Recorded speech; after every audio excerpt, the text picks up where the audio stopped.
it's about taking responsibility for your health. And one of these things at DNApal that we're really passionate about is being preventative. Yes. So it's about knowing yourself, knowing everything that's going on, and then being preventative moving forward to live the best life. Yes. And health is wealth. And if you're sick, you can't earn a penny.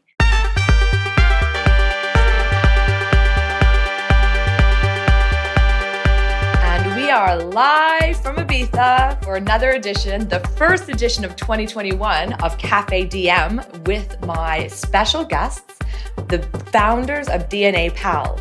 So if you remember back to episode 29, where I actually took a DNA test, today we're going to talk about the results of my DNA test. Hello, ladies. How are we? Hey, Michelle. Nice to see you both again. And so for people who don't know, I have Vicky Godfrey on the call. She's a Harley street nutritional therapist and a yoga teacher who's based in Ibiza. And I also have the brains and the DNA behind the DNApal. I have Kate Scott, a BANT Registered Nutritionist who specializes in nutrigenomics. So for those who don't remember or don't know, it's a science that studies the relationship between the human genome and nutrition and health. So I'm really, really, really excited to have you ladies here today. How are we? Happy New Year to you, firstly. How's it been going so far? What are we, 12 days in, 13 days in? I don't even know. How are we doing? Good. Vicky, how's your 2021 been so far? Fast, really fast. Yeah. Really fast. Just bang into 2021. I know, hey, it's crazy. 13 days in. And now in Kate as well, how about you down in South Africa? It's appropriate that you're down under today. So, good so far. It's also, we've hit the ground running, but it's exciting. I have a good kind of feeling for this year. Cautiously optimistic, let's say, based on last year. Good. I think so. I think that's really the only way we can go is we can travel in hope. Right? Yeah. And optimism, because otherwise it's just going to be a very long, dark ride. Yeah, we make plans and then we make backup plans. Totally. Absolutely. No travel plans for anybody as it stands, though, I imagine. Our borders are locked down. How about you? Same. Yeah. I like it. We have, I'm going to say it, we've got the UK variant in the house and we've got the South African variant in the house. Right? It supposedly came from us originally, so... Oh my God. Anyways, so I digress. So I'm going to just say cheers to you and say cheers to all the viewers and everybody who's watched so far. We really appreciate you sticking around with Cafe DM. And I'm really excited for this to be the first one of 2021 because this is true to my heart, the Nutrigenetics and Nutrigenomics. And I really love having you two experts in the house. So cheers, ladies. Nice to see you. Good to see you. Vicky has her smoothie, and I bet you have a rooibos, right, Kate? Today I'm going with the color of the day. I've got a turmeric latte going Lovely. I love it. And Vicky, what's in your smoothie today? Oh, banana, chard, detox powder, disco mix. Yes. Chia seeds, flax seeds. Cool. Awesome. Nice and healthy from all the ladies here. Awesome. She's a smoothie queen, actually. She is, isn't she? She could open up a little smoothie truck in Ibiza when we're allowed to go back out again and sell smoothies. Yeah. Awesome, ladies. I'm so excited. So before we get into my results, I want to know if you can just kind of recap. Maybe Kate will go with you on this one.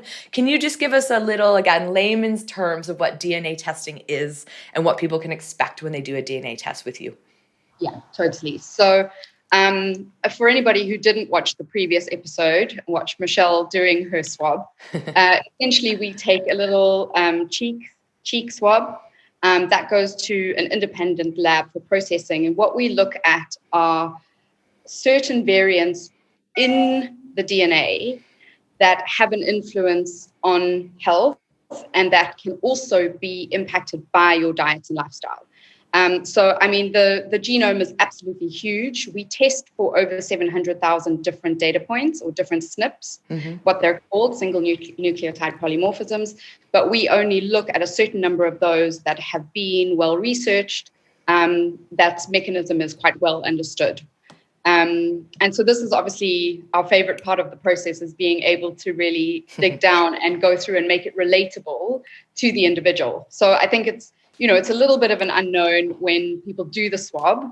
And you can say that it's about your diet and you learn different things about your health. But when you actually see what these things relate into, some of them are overtly manifest and some not. Interesting. And it's that age-old thing where they say that it's like I'm not probably gonna get it right here, but I had a woman, a nutritionist on the episode, or an episode a little while ago and she said something about basically your genes, but it's your lifestyle that pulls the trigger on your genes. Yeah. If someone's come up with that, I'm sure that's a quote, a well-known quote. And your lifestyle pulls the trigger. Yes, so, that's it. Totally. That's exactly why we do what we do, because if your genes were just there and that was it for life, and there was nothing you could do about that, then there'd be no point in trying to add in all the implementation.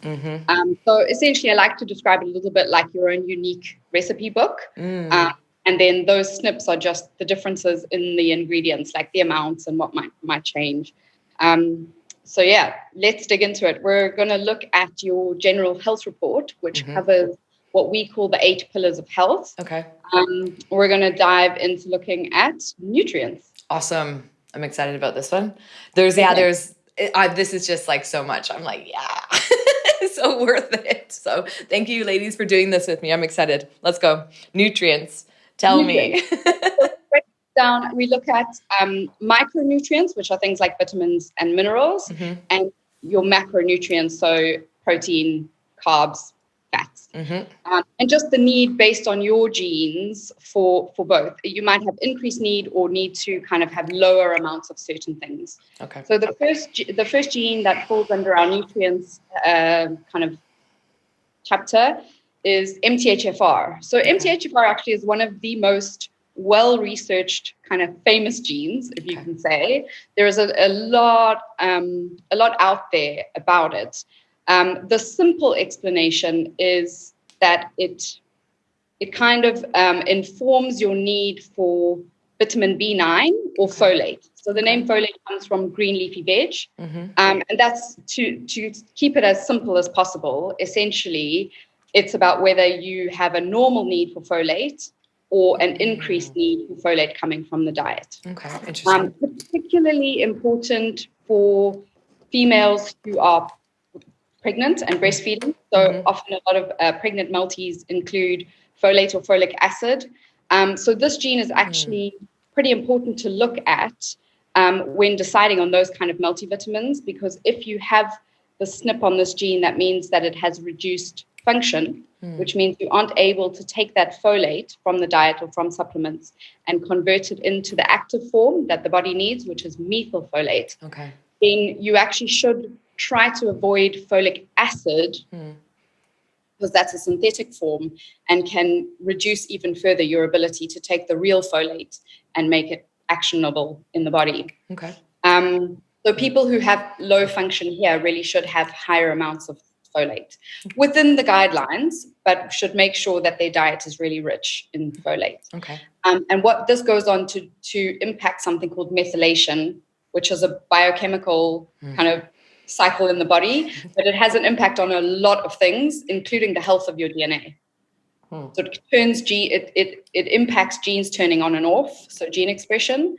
It impacts DNA repair and synthesis, cell division, detoxification, production of some of your neurotransmitters, so like feel-good chemicals. So it's actually a really big subject in one little gene, which is why it's quite well researched, and there's a lot kind of available on that particular gene. Okay, interesting. Unfortunately, we weren't able to get a result. So, and I think for anybody who watched the previous episode, you had one of the kits that was our older swab type. So we might send you a replacement just to try and get that, because it's such a big gene. Okay.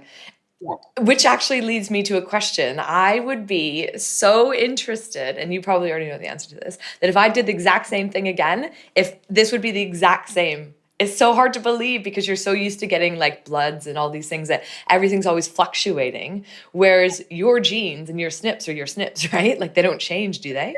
it stays the same. Yes. And I mean, I wouldn't say often, not a lot of people redo a DNA test, but from time, if they've had a missed result or something, somebody will swab again. I've done myself a few times. Vicky's done herself a few times. It does happen that between different DNA companies, they can come up with different results. But that's more down to the way that the company calls the results rather than your genes actually changing. Of course. Vicky, were you going to say something?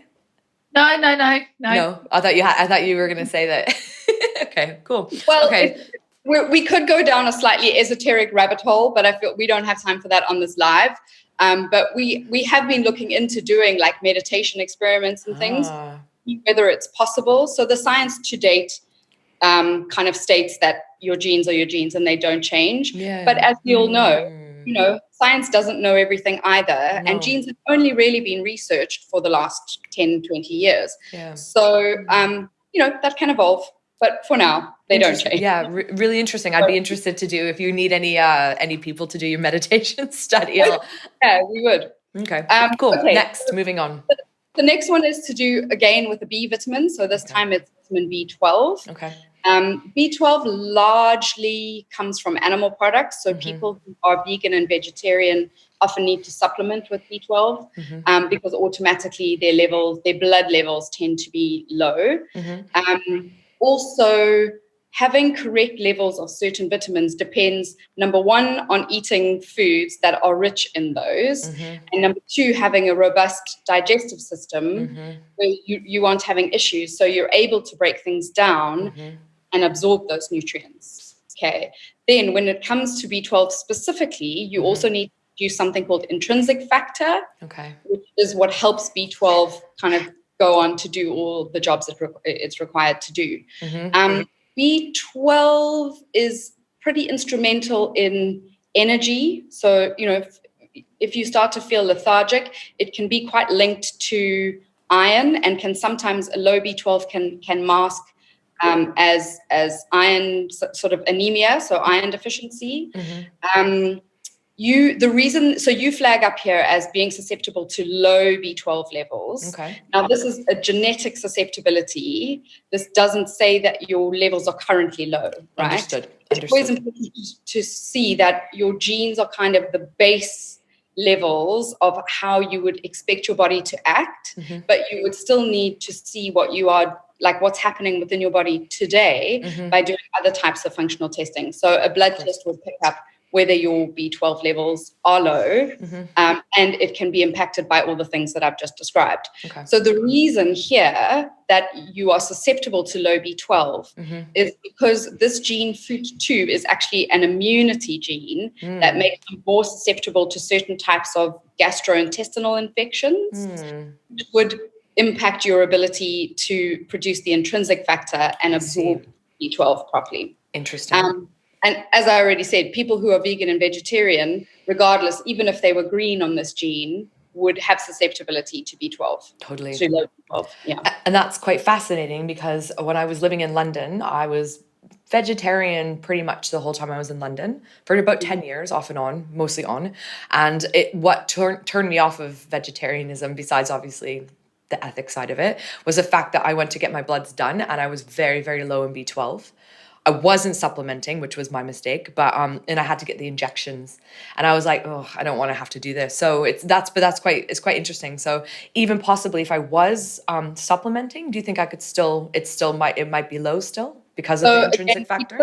Because the risk is actually down to gastrointestinal infections. Anything that has to go through your digestive system could be compromised. So you would then look at the injections. But if you don't, if you've got your gut working well, so if you're taking a good probiotic and you know that there are no infections happening, then actually, as long as you have B12 in your diet, you should be okay. I always advocate trying to get things through diet rather than supplementing where possible. And I don't hate on veganism or vegetarianism at all, as long as it's done correctly with knowledge that they know where it can fall down, and just make sure that you're supplementing accordingly. And not just eat, pasta and tomato sauce based dishes every day. Yeah, no. Well, especially right now as we're in Veganuary. I tested Veganuary and that just didn't work for me. But I had a gentleman from Ibiza called Adam Stansbury on the show last year, and he's a plant-powered PT and very, very, very focused, but in a very holistic, healthy way. Like you said, not just having pasta and tomato sauce every day, like proper whole food. So he was really refreshing to talk to because I'm a meat eater, not a lot of meat eater, but yeah, so it was quite interesting. So it'd be interesting for him to learn about DNApal as well for his clients. Yeah, definitely. Awesome. Cool. Awesome. B12, okay. good, clear. Final micronutrient, D. So we did the D in the last episode as well. Yeah. Okay, this gene actually is more to do with the control of your vitamin D receptivity. So not so much your actual levels. And again, your actual levels are going to be impacted by the amount of time you're spending outdoors in the sunshine, not, covered up or wearing sunscreen. Also, people with darker skins tend to need more vitamin D. But genetically, your receptors are healthy. Okay. So provided you are getting out there into the sun, you should be okay. Okay, awesome. Which was interesting because since I've seen you last, I have not been able to get them my levels tested. But recently, as of like the last, I don't know, maybe month or so, I've just been supplementing, but not very high.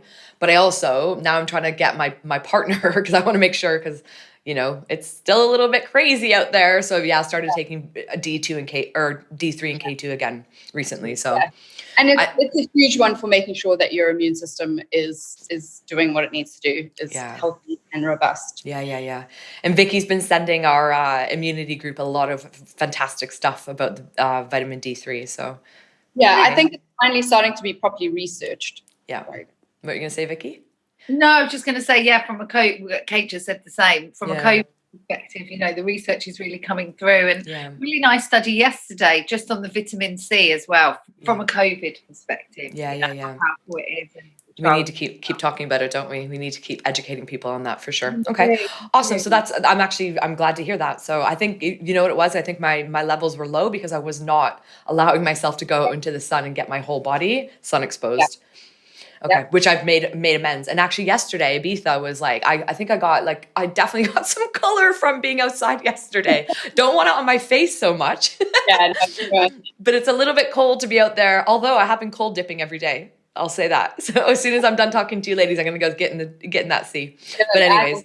Amazing. So great for energy levels. Yeah, awesome. So clear on D, I got it.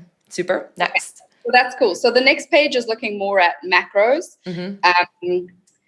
We'll see when we talk about metabolism, I think in the next session. The FTO gene is commonly called the fat gene, which is a little bit mean, but the reason behind it is people who have the SNPs on this gene mean that they're, first of all, predisposed to crave more high calorie dense foods, and then also their body holds on to energy in order to allow them to, first of all, survive in lower nutrient environments.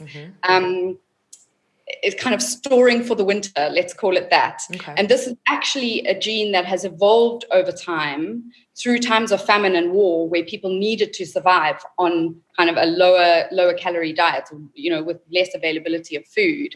The problem is nowadays people who have that live in a time like we live in, where there's just excess. So it does mean you tend to hold on to body fat, and exercise has been shown to really help combat this particular SNP. You don't have that, so you don't have that gene. Interesting. Okay, that's it's good to know. So there are loads of other genes that impact obesity, weight gain, insulin, loads of things, but this particular one you don't have. Okay, awesome. And sorry, if I might just say, is I think I have probably been the same weight, give or take like a little bit, like my entire life, like adulthood for sure, which is I guess would be people with this genotype. Yeah, so it's give or take. Yeah, okay, fantastic. Yeah, you're not like a little squirrel storing any of your fat. No. Although there's a little bit. I mean, we just come out of Christmas and stuff, so no, that's just natural. That's just festive fun. Yeah. Super cool. Okay. The people who do have the SNPs here, though, should be looking at kind of a higher protein fat diet, lower carbohydrates. but obviously being careful of the fats that they're eating and not eating foods with kind of empty calories as well. Yeah, which is what we all did in December. Totally. Yeah. And not really exercised. So exercise, as I said, is a big one there. Yeah. The next one down, again, we'll speak about when we talk about metabolism, but it's to do with the way that your body secretes insulin in response to eating sugar. So you do have one SNP here. You are what we call heterozygous, which means you have two copies of every gene. Your one gene is normal function. Your other gene is reduced function. So it kind of puts you in the middle. But if people who have reduced secretion of insulin, what happens is when they eat sugar, insulin is like the key that opens up cells to be able to take in sugar for energy. If you don't do that well, so if either you have too much sugar, you're always secreting insulin, your cell can become deaf to the insulin. Or if you're not secreting enough insulin, eventually the cells won't be opening up and that sugar ends up being stored as fat. So people with SNPs here should be on lower carbohydrate diets, and obviously making sure that they're choosing complex carbs. And not eating 10 chocolate bars at night. Sometimes that's nice. No, but one's okay, or a square of chocolate's okay. It's like the 5th bar. I've seen it in London on the tubes where people are carrying little bags. It's just full of sugar and chocolate bars, and they think because it's on the shelves it's safe, so you can eat as much as you want, and you can't. It was quite funny. I'd be very interested to see what my partner's SNPs are saying about this particular one, because he loves his milk chocolate. Don't you, Mark? Oh, funny. Okay, cool. Awesome. Next. Okay, the last one, omega-3. So it's a type of fat, essential fatty acid. Really good anti-inflammatory, good for your cell membranes. It's something that the body cannot make itself. So you have to get that through the diet or supplementing. You don't have an increased need, but obviously if you're not eating any foods containing omega-3 at all, you're going to have the levels. Yeah. Okay. Does that make sense? Also, if you have a lot of inflammation, you'll be using it up. Yeah, and which is interesting, which will lead us into something. So yeah, definitely some inflammation in my body. I'll explain that when we get a little bit farther down here. So good to know. Yeah, so that's it from macros. Then we skip into May I just ask a recommendation from my nutritional therapist experts in terms of omega or DHA and DEH? DHEA and EPA. EPA, thank you. Krill oil, cod liver oil, what would you suggest for people? Because sometimes it's a bit of a minefield, isn't it, out there? I'll give that. Vicky, do you want to take that one? Oh, well, no, because I can never decide myself. I like krill oil. I like all of them. I use them for different. Yeah, I think cod liver oil, obviously you have to look at how they're sourced. Yes. It's really important that they come from smaller fish so that you're avoiding things like, the heavy metals. What else would I say? You have to look at the ratio between DHA and EPA. But I don't remember offhand which way around. You need one to be higher than the other. Okay. Cool. But also your requirements change and different things change. So sometimes something that suits you now might not suit you further down the line. So, it is good. Also, some people can't bear the fishy taste. So, even though those capsules are usually in a gel, you swallow them. But I do find you start burping up. Well, I do. Maybe there's something wrong with me.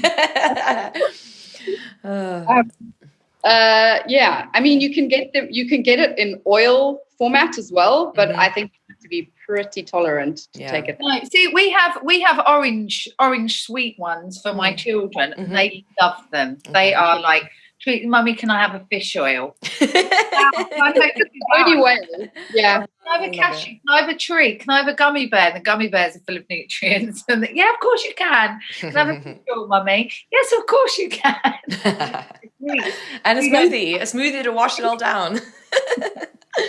Cool. Okay, so normal need for omega-3. However, if I'm experiencing inflammation, I should probably up my levels. Yeah, and also, especially with the current two things that are going on. Yeah. So, okay, then we jump into stimulants. Oh boy. So obviously, something that's widely consumed nowadays. You actually metabolize caffeine pretty quickly. Okay. So the enzyme that we look at deals with detoxifying caffeine through the liver. People who are fast metabolizers, like you are, tend not to get the negative effects of caffeine. So you should really be able to drink more cups without feeling kind of wired and jittery and terrible. However, I'm waiting for the however. You have the gene below talks about how caffeine affects something called adenosine, which affects your sleep. So essentially, even though you're a fast caffeine metabolizer, it will mess up your sleep really badly. Interesting. And I actually we went through results with a woman yesterday who also was a fast metabolizer, but she says she cannot touch caffeine. So I was going to have a look into perhaps other pathways that could be responsible for that as well. And I would love you to do that because I also have a friend who mentioned that as well. But one of the big reveals for me is I am quitting caffeine. Okay. So Cafe DM is quitting caffeine. There will be a video that will follow this big reveal, explaining why I'm quitting caffeine. But I've been slowly weaning myself off of it for the last week or so. So I'm on my second week of weaning off. And then by the end of the month, I will have stopped drinking like green tea as well, just caffeine in general. Yeah. And for the whole month of February, so 4 solid weeks, I want to just be completely free of caffeine and see how I feel come March. Your energy levels. Yeah. Yeah, I'm so fascinated. And my mindset is like, I'm doing it. You know what I mean? So it's just really interesting that I am a fast metabolizer of it. But I'm going to do a different video, so I won't give it all away. But there's just some things that this is like, it's just not serving me what I want it to do anymore.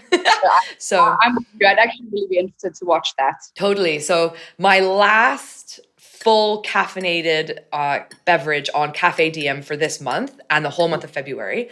We'll see next week. It might be a tea or it might be a decaf. But like I say, I've got my little plan. So sorry. How many you drink? How many have you got? How many are you drinking a day before this kind of? Oh, maximum 2. I mean, maybe 3 if I was like meeting somebody out, but like 1 to 2, max 3, maybe once a month or something. So not a lot. Okay. But I've also never drank like 6 or 7 cups, which would be interesting as well. So what I'll do is I'll go from drinking none and then I'll see how I feel after drinking 6 or 7 cups. Oh, heavens. But fascinating. So good. I'm pleased to that. So I wanted to share that knowledge with you ladies and everybody who's watching that Cafe DM is quitting caffeine. So we'll see. Cool. Awesome. Thank you. Appreciate that. Next. What's next? Okay, finally looking at the way, so it's one of the pathways in the liver that help you to detoxify alcohol. Okay. It's quite a common one in Asian populations that they tend to have SNPs here, which is where the Asian flush comes from. Yes. You actually convert alcohol relatively slowly, which sounds like a bad thing, but actually the next metabolite on is 100 times more toxic. So you want to do that process slowly to give your body the chance to basically mop up all of those free radicals. So free radicals are things in the body that create damage, make you feel shitty. So you do that slowly, which means that you should, not that I'm advocating that anyone drinks alcohol, but it's not a massive problem for you. People who are who are fast metabolizers here really, really tend to feel it. In fact, most of them don't even touch alcohol for that reason because it makes it interesting. I really think that we could have probably done a whole episode on stimulants for everybody because there's lots of questions around this, I'm sure. So, okay, good to know. What were you going to say, Vicky? Was there something you wanted to say? Back to the alcohol, Jean, when like Kate says, most people know, and people literally, just even a few sips, if they can't tolerate it, feel really bad. Or, some of the clients that we work with have said they've had a couple of sips of wine and the headache's already there. They feel so bad from it. got that gene. Yeah. It's fascinating because I can be that person who sometimes has a couple sips of red wine and go, ooh, this doesn't really feel good. So it's very interesting, isn't it? So I can, again, test it, drink several bottles of wine and see how I feel. No. I'm just joking. Oh. I think that can also be just like the general state of your liver at the time. It had a lot to do. I definitely think that the liver and the gut definitely needs some repairage for sure. I'm not going to lie. Okay. Actually, that is an interesting thing. The next metabolite from alcohol, where I said is 100 times more toxic, is something called acetaldehyde. Yes. And Candida, which is quite a common yeast infection, also gives off acetaldehyde. So people with infections can also find that alcohol, if they drink alcohol, because they're adding to that load, it's like they feel terrible. Fascinating. Very interesting. Okay. Yeah, again, another topic, another day. Okay, cool. Okay, so clear on stimulants. So as it stands, I'm a fast caffeine metabolizer. I'm quitting caffeine. Just don't drink it late in the afternoon. And normal alcohol metabolism. So slowly. Super. Awesome. Stimulants, check. Now, one of my favorites, exercise. Okay, so under exercise, we look at a gene called ACE, which influences the type of exercise that your body is more suited to. So power, which is like, weight training, that kind of strength. Yeah. Endurance, so real cardio type exercise. I'm sure you've seen this already because you look like you're laughing, but you are genetically suited to the more endurance cardio type exercise. Yeah. So I don't know. Yeah, not laughing. I'm excited.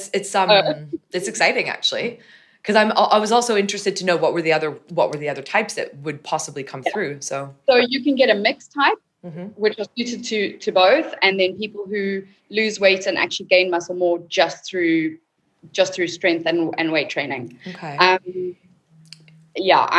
a strength and weight training person. That's my type. Well, that's quite fascinating because I would say my entire life I've been a strength and resistance training person. And so, but now as I move into a new decade coming up soon here, I'm probably going to focus a little bit more on endurance. And it's not going to be HIIT because that is not what we need to be doing right now.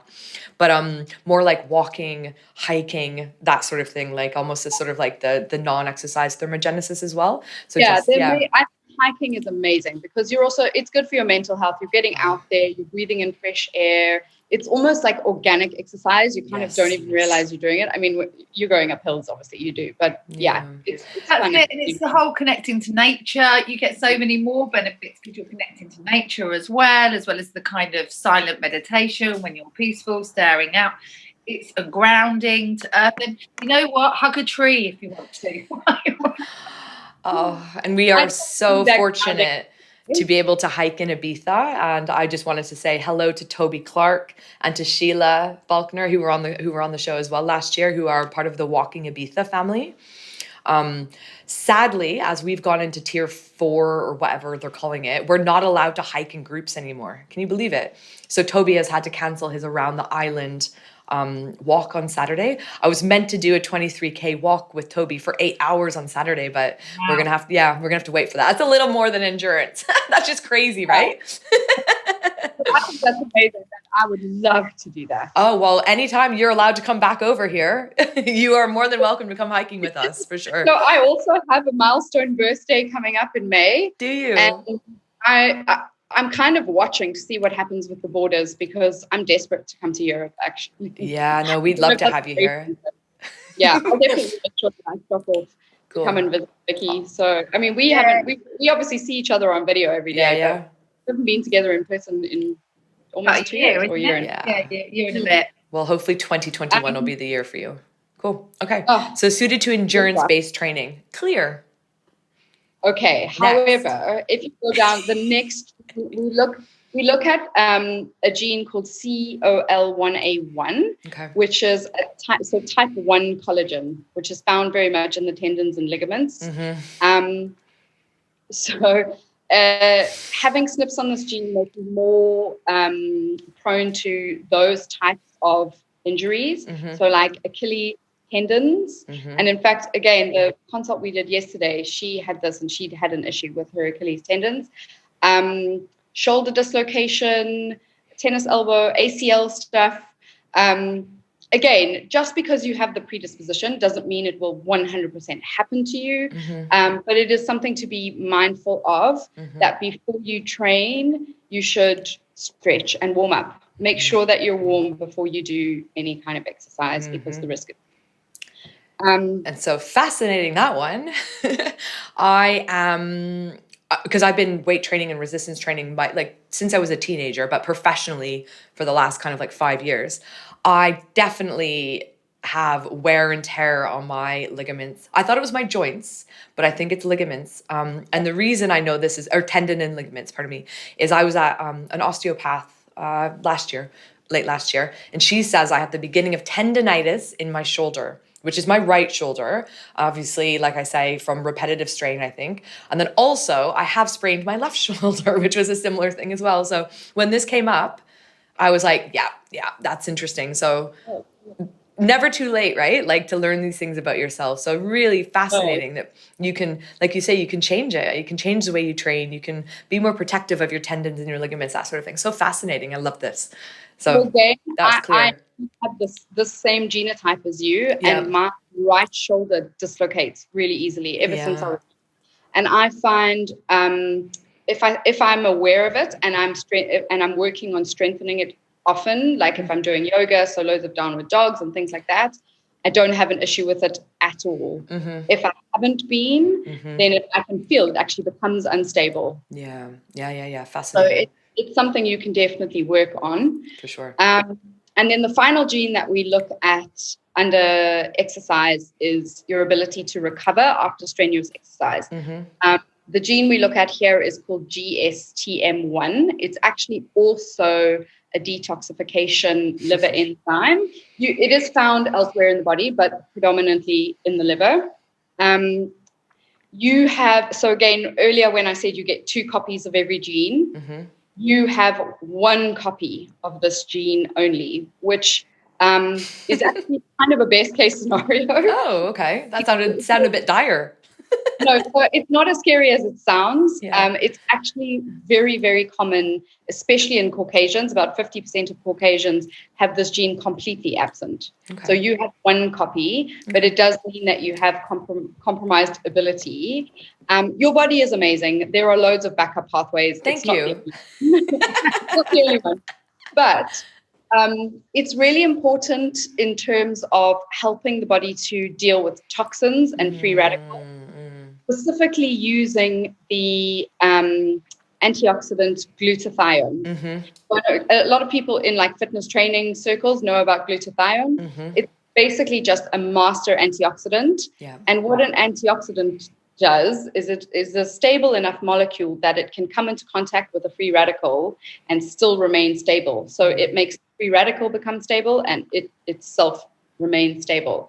So you have a slightly kind of impacted ability to do that, which means you might want to look at some antioxidant support. Interesting. Diet-wise, that basically just means, loads of fruit and vegetables and herbs and that kind of thing in the diet.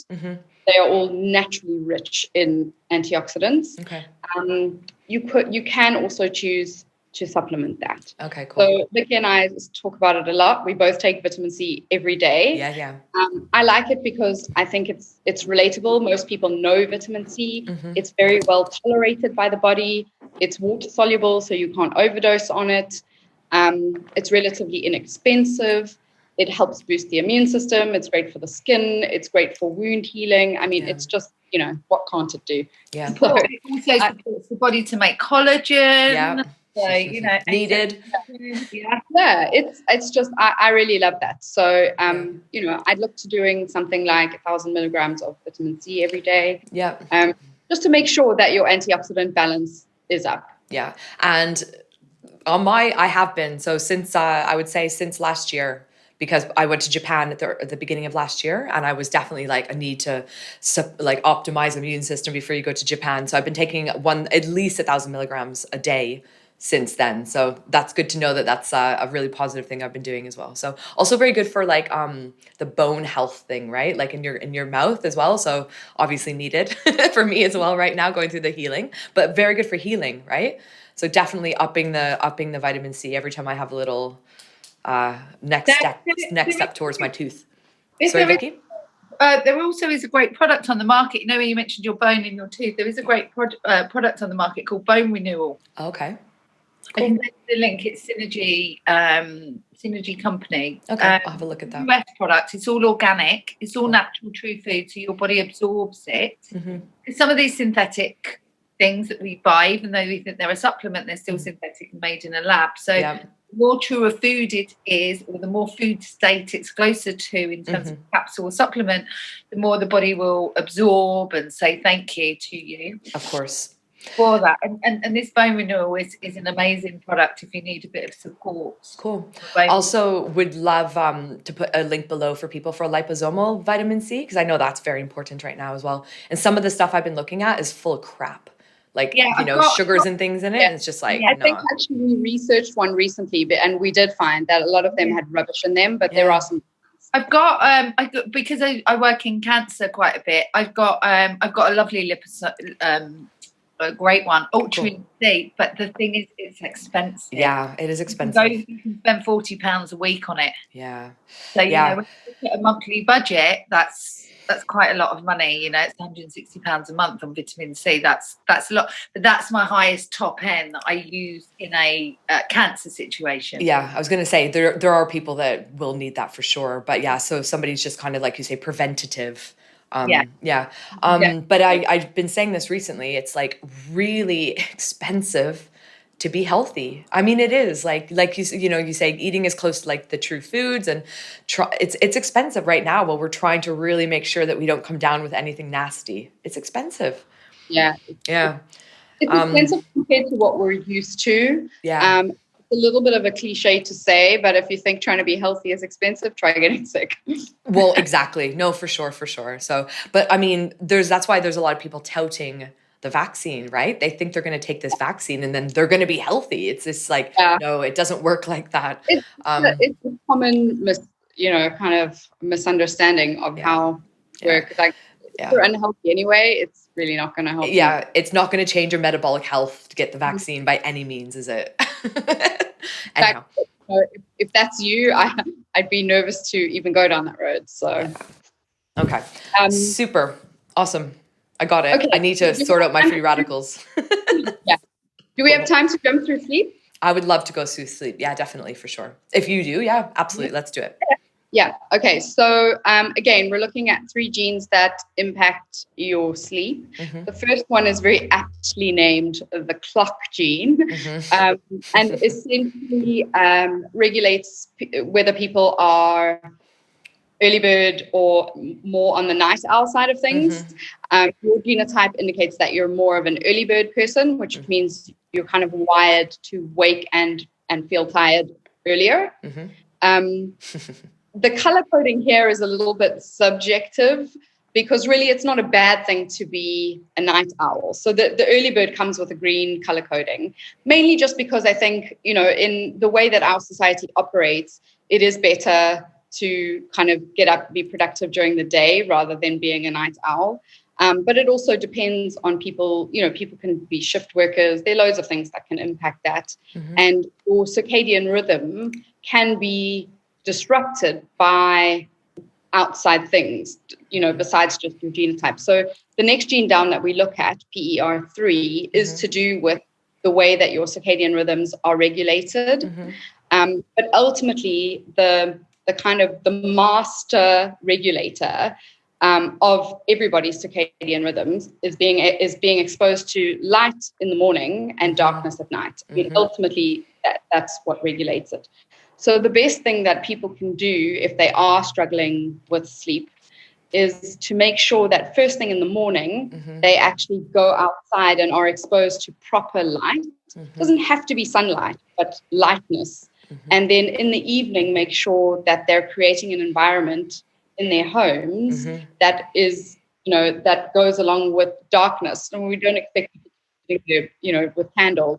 but that is looking at things like blue light producers, just bright artificial overhead lights. Exactly. Exactly. So I have the less extreme. I need them now. I actually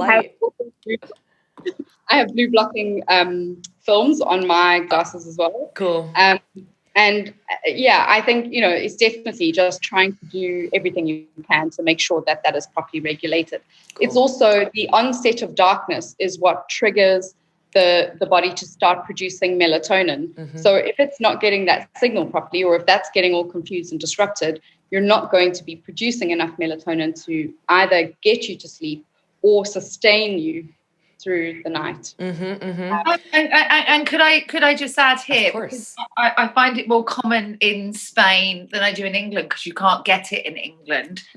Here I get a common question about melatonin, and quite a few people supplement melatonin, which we were taught that the supplementing with melatonin, and this is one of the reasons why you can't get it in the UK, is it stops the pathways happening, and you're far better to support the pathways to produce the melatonin rather than just to jump straight in and just take the melatonin. Essentially your body will stop producing it on its own, which means that you either have to take it for life, or you've got to start back at square one at some point in your body. So again, just a top tip for everyone watching, there's a wonderful product called Cherry Active that is a specific type of cherry that really supports the melatonin producing pathways in the body. And literally, I think I've got one client out of all the clients that have tried it that it didn't work for, and we tried something else and it worked. But so I've had such good results with it. Definitely want to put that in I'm interested in it myself for sure, because I would say melatonin every so often, like definitely like a jet lag thing would be okay to supplement with melatonin for an occasional fix. An occasional fix, but not to rely on that. If there's a problem with sleep, there's obviously something else going on. So it's no different than just grabbing any other tablet in that case. I find these are very good for that though. These help with the melatonin production for sure. So I'll put those in the description box below too. That actually segues nicely into the final gene is literally that. So the final gene is about the way your receptivity to melatonin. So again, it's not about the levels. It's about the way that your brain is receptive to melatonin. Okay. But people who have SNPs on this gene, which you're heterozygous here, which means one normal function, one slightly reduced function. Okay. So things like the blue light in the evening will impact your sleep negatively more than somebody who doesn't have a problem with the receptivity. Interesting. Super interesting. Yeah, because there's definitely like my partner, again, bringing him up again. Hello, Mark. He can be on his phone getting his podcast ready before, and it's like, and then he's like fast asleep. And I was like, how do you do that?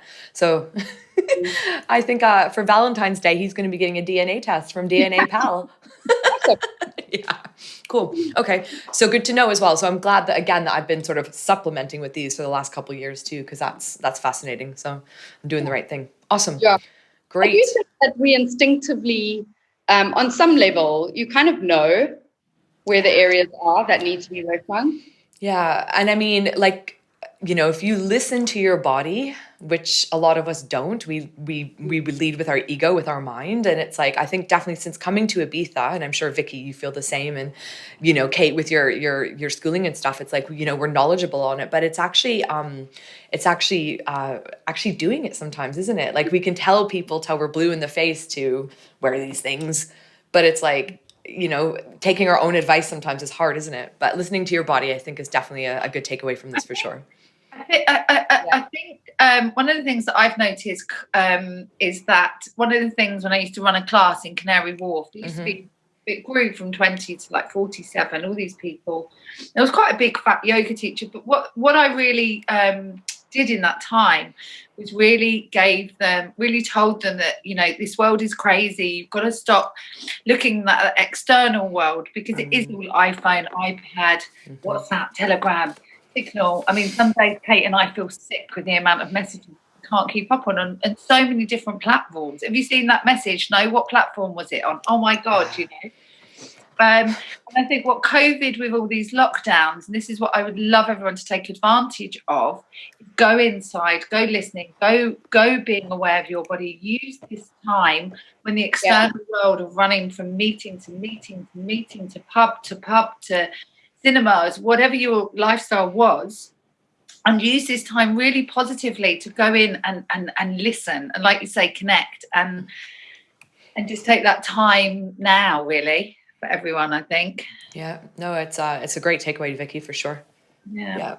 Go inside. Super. All right. Go inside. Literally. now we're all inside. We're locked down again. Anyhow. Okay. Awesome. So that was a snippet, pardon the pun, of the 8 different things that you can actually find out from your DNA, from doing a test with DNApal. Just a reminder for everybody to watch the video back if you haven't seen me taking the test. But we are going to finish today on the 4 that were really, really interesting for me. And we're going to pick up the next 4 for next. So the 3rd part of our series with DNApal. We're going to look at digestion, metabolism, stress, and of course, the all-important immunity. So quite excited about that as well. But we're going to pick that up next week. So you're going to have to stay tuned for that. And in the meantime, if you want to get a hold of DNApal, you can find them on Facebook at DNApal app. You can find them on Instagram at DNA.pal. And then, of course, if you want to order a kit, which is really exciting, you see how excited I got over this. Push up my little nerd glasses. You can find them at DNApal.me. So 3 different really easy ways to get a hold of the ladies or to order yourself a kit. And there will be a little promo code in the description box below for anybody who wants to order it. It's going to be Michelle20, and you'll be able to save £20 off a kit, I believe. Yeah. Yeah, cool. Awesome. And if there's any questions for the ladies going forward, please let us know. But otherwise, we're going to wrap up today. And any final thoughts from you, Kate, on where we are today so far? Oh, in terms of what? In general, how's business? How are people, like I said, are people as excited as I am about this? Yeah, I would say, I think we kind of touched on it last time, but I think through all the negativity, obviously there's loads of bad stuff that's come out of this virus, but one of the good things, kind of what Vicky's touched on earlier just now, is it's given people time to really focus on themselves and their own health, and mental health as well, but also, focusing on if they have been too busy to really make sure that their health was okay. It's now been a bit of a wake-up call, and it's definitely influenced our business, both just from a customer perspective where people are getting in touch, but also globally from an investment and just, an interest perspective from governments, research places. We are finding that we're getting contacted a lot to speak at conferences and stuff like that. So it's definitely a big topic. I think the world is moving much more towards kind of health check and stuff. Also because now we're forced to become online. And I think we also said last time, it's such a great way to be able to reach so many more people on a greater scale than Vicky and I are able to do just one by one by one. I mean, we love doing this, and I don't think anything can ever really replace this face-to-face. But that's kind of what we want our app to do. The whole point of that being People's Pal is to bring this personality that we try and bring and all the little gems of knowledge that we have to really just be able to support people on a daily basis from their phone. I love it. And Vicky, any final words from you, from my fellow Ibiza babe? No, I think we've covered it all. Cool. I think, again, coming back to the COVID situation, one of the other things it's really highlighted for me is how many people, I think it was in the UK, 2/3 of people with underlying health conditions. Yeah. From a perspective where Kate and I work from, is that the body can heal from anything, given the right environment to heal. Okay, so we can reverse things. We've even seen it on the TV where we have reversed type 2 diabetes, not type 1, but type 2 diabetes. Definitely. Through diet and reduced medication, same with blood pressure and things like that. So I think where this is really highlighted it's about taking responsibility for your health. And one of these things at DNApal that we're really passionate about is being preventative. Yes. So it's about knowing yourself, knowing everything that's going on, and then being preventative moving forward to live the best life. Yes. And health is wealth. And if you're sick, you can't earn a penny. Yeah. So, that's my takeout anyway. Clear. Yeah, I got it. Clear, ladies. I love it. And I love your dedication. I love your passion to the project, and I'm really wishing you success. So and I'll be along for the ride. Like I say, when you're ready to do the meditation, the clinical trial, I'll be there for you as well. Excellent. So we're going to wrap up today. So episode 32, the first one of Cafe DM 2021. And we will see the ladies next week to finish with our 4 final pillars of health as per DNApal. So thank you for watching. Adios.